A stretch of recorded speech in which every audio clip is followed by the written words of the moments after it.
Gracias, presidenta. Como saben, desde la suspensión de la actividad parlamentaria ordinaria, nuestro grupo decidió que tan solo vendrían quienes viven en Madrid, en congruencia con las indicaciones médicas. Y por eso hoy es la primera ocasión en que tomo la palabra desde aquí. Y quería empezar con una reflexión y un agradecimiento, no sin antes mandar un recuerdo a los familiares de las personas fallecidas. Las reflexiones de Albert Camus.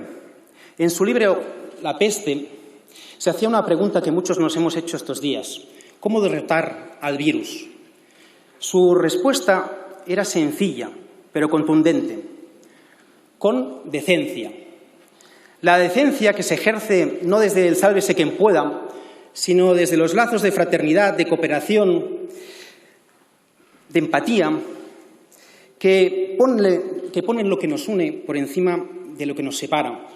Porque las peores epidemias no son las biológicas. Las peores epidemias, decía Camus, son las morales, cuando sale lo mejor, pero también lo peor de cada uno. Como en las grandes catástrofes, la pandemia es un test de estrés que nos interpela y que nos pone a prueba como sociedad y como individuos, a cada uno de nosotros. Y en el balance pesa más lo bueno que lo malo, porque en el ser humano hay más cosas dignas de admiración que de desprecio, decía también Camus.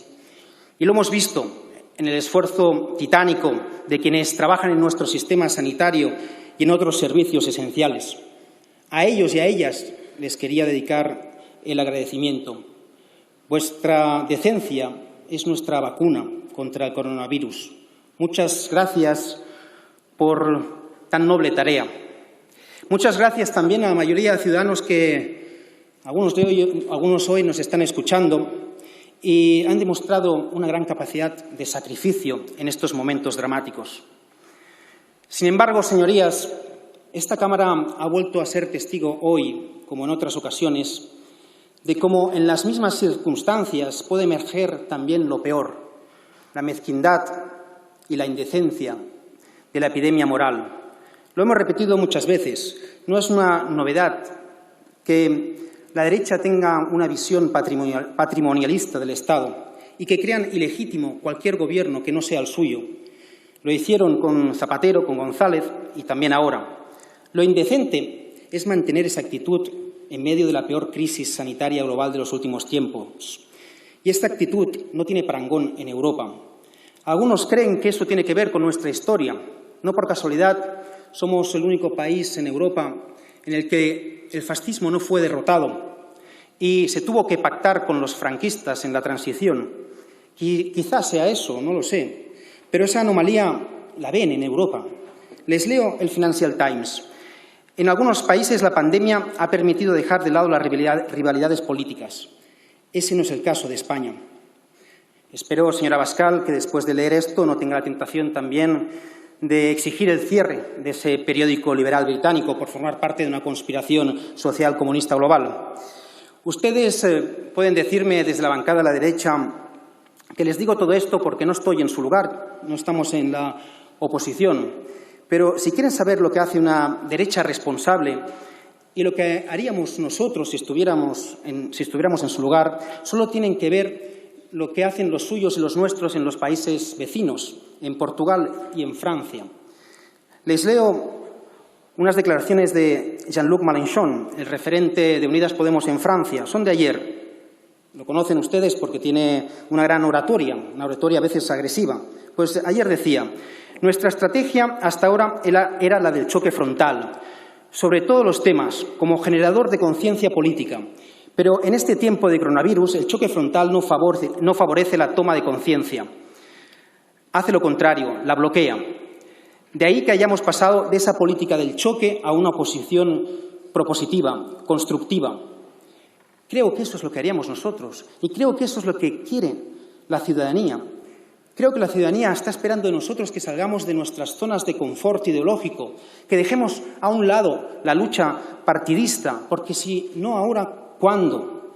Nosotros no le estamos pidiendo a nadie que renuncie a sus objetivos políticos, pero sí les pedimos un poco de decencia, como también la pide la OMS y los sanitarios en sus vídeos y en sus manifiestos, que piden que dejen de instrumentalizar los muertos y el dolor ajeno para conseguir sus objetivos, sean estos cuales sean: la supresión del Estado de las autonomías, la independencia de Cataluña o la caída de este Gobierno. El COVID-19 nos ha quitado muchas cosas. No permitamos que nos arrebate también el espíritu de cooperación humana, porque cada vez que nos peleamos como humanos, el virus avanza, gana. Por eso, la verdad, le agradezco a la señora Arrimadas, a Ciudadanos, que hayan entendido eso y que hayan hecho de derecha responsable. Es evidente, ustedes que creen que nosotros somos un gobierno social comunista, nunca vamos a gobernar juntos, pero ojalá nos podamos llegar a entender en la defensa de la salud pública. Y, señor Casado, sinceramente yo me esperaba de usted un cambio de actitud hoy, no porque tenga mucha fe en su partido, y menos después de las imágenes lamentables que hemos visto de la señora Ayuso jugando a ser camarera mientras se saltaba los protocolos sanitarios y de seguridad. No por eso, sino porque, en verdad, hoy usted tenía la oportunidad de presentarse como líder de la oposición y estar a la altura de alguien que aspira como usted, no como el señor Abascal, a ser presidente del Gobierno. En realidad, la votación de hoy es muy trascendental. Nos jugamos ganarle la batalla al virus o echar por la borda todo el sacrificio que hemos hecho. Y eso no lo decimos nosotros, lo dicen los expertos, los constitucionalistas también. Sin prórroga, este Congreso estaría dejando el escudo social pendiente de un hilo y acabando con un mecanismo legal que es el que permite el confinamiento, la limitación de la movilidad, las reglas de distanciamiento o la obligación de llevar mascarillas en los transportes públicos. Porque no es verdad, señor Rufián, que nada cae si cae el estado de alarma. A día de hoy, el fin del estado de alarma es el fin de los ERTEs, de las moratorias, de alquileres e hipotecas.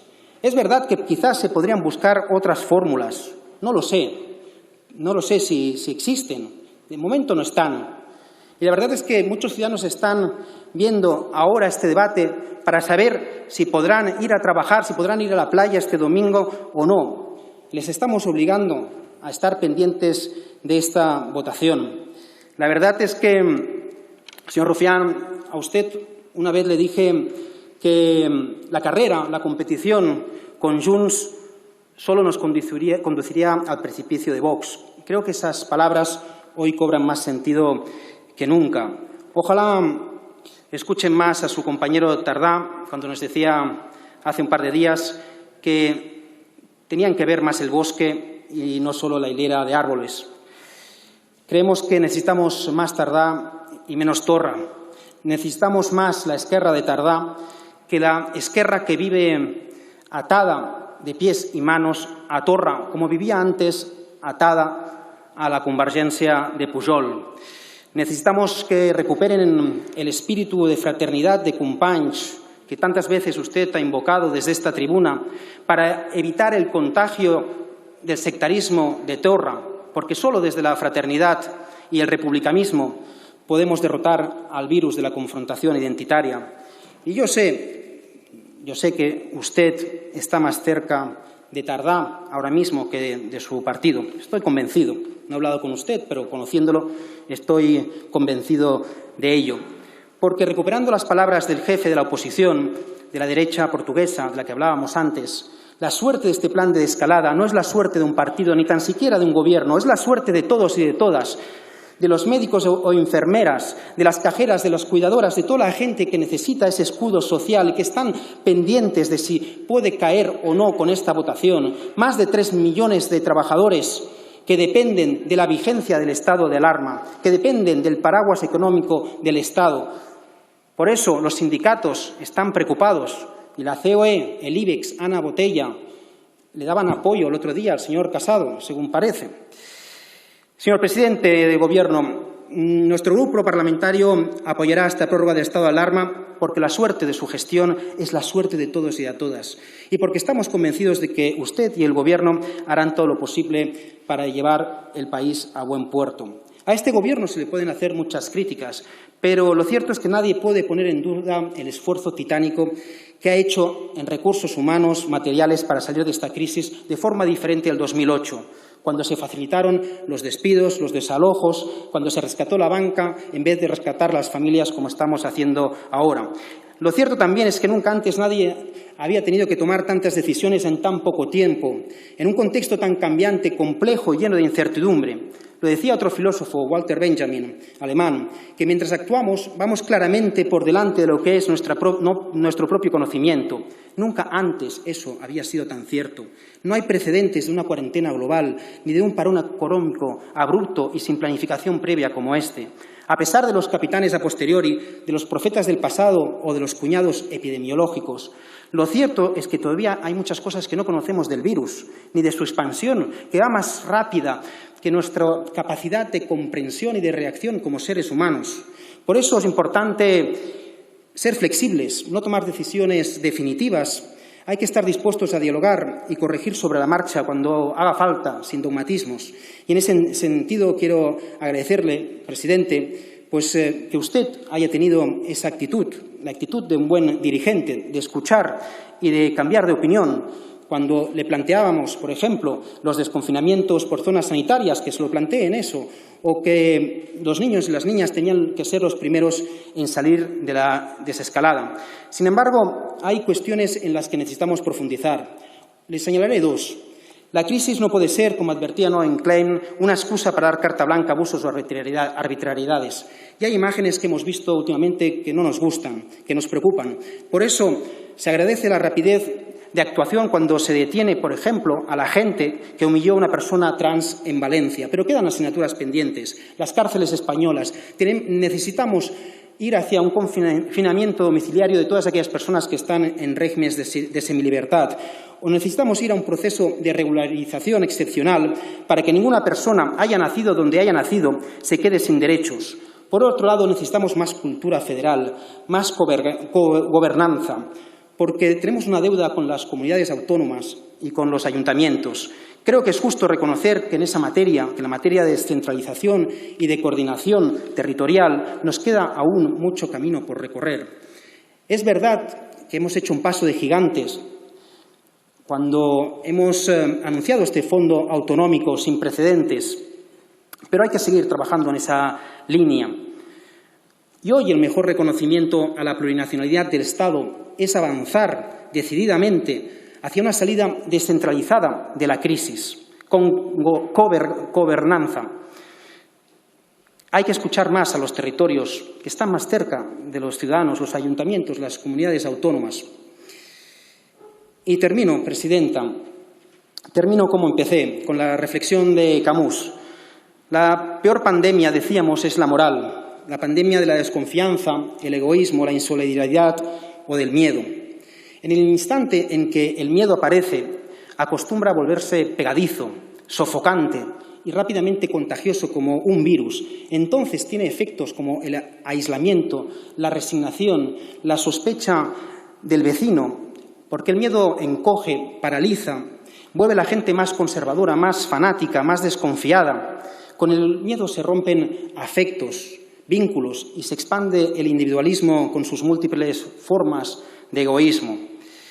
Y ayer que conmemorábamos precisamente el aniversario del fin del infierno de Mauthausen, tenemos que tener presente eso, porque es entonces, cuando sucede eso, cuando se expanden los discursos del odio, es de ahí donde se nutre la extrema derecha, para inocular su discurso del odio frente al diferente, al emigrante o al vulnerable, para hacerles culpables de ese malestar. Y una fórmula para superar eso es el apoyo mutuo, la creación de espacios de solidaridad, de cooperación, ya sea institucional o social, como la PA, y el ejercicio de la decencia que hablábamos al inicio de mi intervención, porque la decencia tiene una dimensión moral importantísima, pero también tiene una dimensión material. No se derrota el virus del miedo solo siendo decentes en nuestro comportamiento. derrotamos a ese virus cuando podemos asegurar trabajos dignos, ingresos dignos, viviendas decentes, educación decente y sanidad pública digna y decente. Muchas gracias. Muchas gracias, señora Sanz.